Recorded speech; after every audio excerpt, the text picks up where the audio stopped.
It's the ball to wrap up.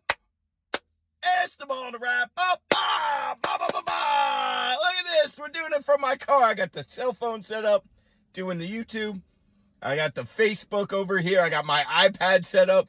If anyone sees this, they're going to think we're streaming some kind of weird porn video in here. I'm outside of a deli right now. Or they're going to think I'm that stupid guy who goes around reviewing Taylor ham and pork roll in New Jersey and calling it chup.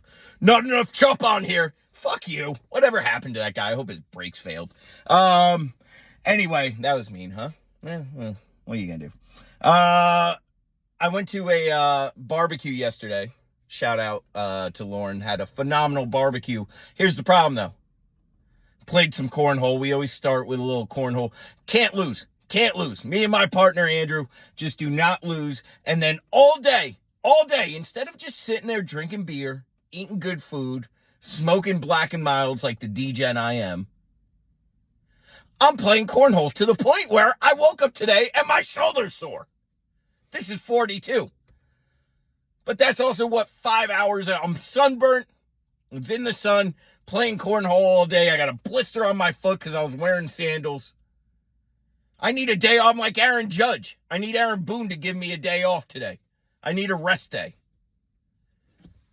Oh, too much cornhole. But it was a good time.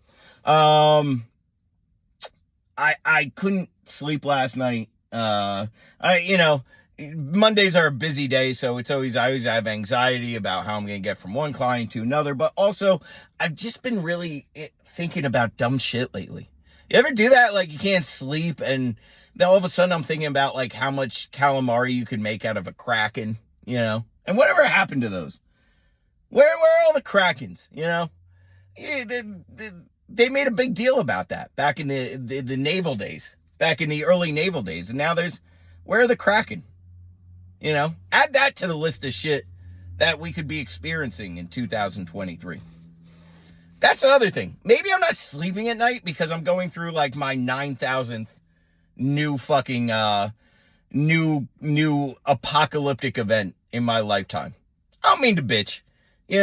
Born in 81, I think I'm year one of the millennials, right? I think I'm year one millennial. I'm not exactly Generation X. I'm considered that first year of millennial. And so I never fought in a war. I was too young for Desert Storm. Obviously, Nam and World War II were before my time. But I've lived through 19 different kinds of animal flus. Obviously, COVID now. Let's see, we had Y2K.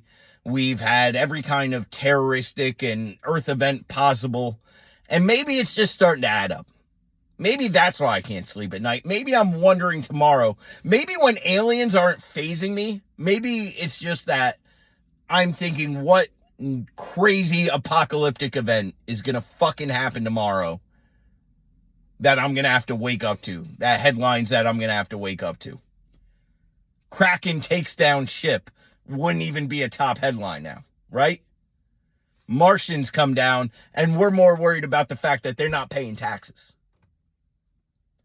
So maybe that's what it is. And I don't mean to, look, I always said I'm thankful not to have to grow up in an era where I had to fight in World War II or get drafted in Vietnam. But those guys, once they were done fighting the war, if you lived, you had a pretty sweet, I mean, don't get me wrong, you'd be at the diner and the fork would be shaking sometimes because you'd be thinking about your buddy who got his head blown off on a beach. But besides the PTSD, I mean, you bought a house for $40. You probably had 5 or 6 kids, and you lived a very boring, normal life. I'm not saying I would trade, one D-Day for what's going on now. I still wouldn't make the switch. But there is something to just the tallying up of nonsense. Constant fucking nonsense going on in this world. So maybe that's part of the reason why I can't sleep at night. And now I gotta go in this deli that's got a weird hot dog statue up front that's pouring ketchup and mustard on itself. I'm telling you, it's bizarre. This is the shit that's gonna keep me up all night. I thought it was that People Investigate show I was watching where every episode it's like some kid who kills his parents. And not for any good reason. Not like the Menendez brothers. Those guys look like heroes now. Apparently, kids are just out there killing their parents for will money. Or because they didn't take them to Disney for an 8th time. You know, we hadn't been to Disney in 5 years, so I just felt like they had to go. This is the shit we live around now. It's crazy out there. But it's actually going to be a nice day again today. So let's enjoy that before we go back to global boiling. And before our next, now it'll be X2K. And, we'll figure out what's going on with the aliens and how they can coexist. And maybe, like I've said before, work call centers or maybe back cleanup for the Yankees. And then we'll take it from there. I guess it's one day at a time at this point. And this was a nice car episode of SDS. As long as the Hyundai still starts. As long as the Hyundai... There it goes. This is SDS.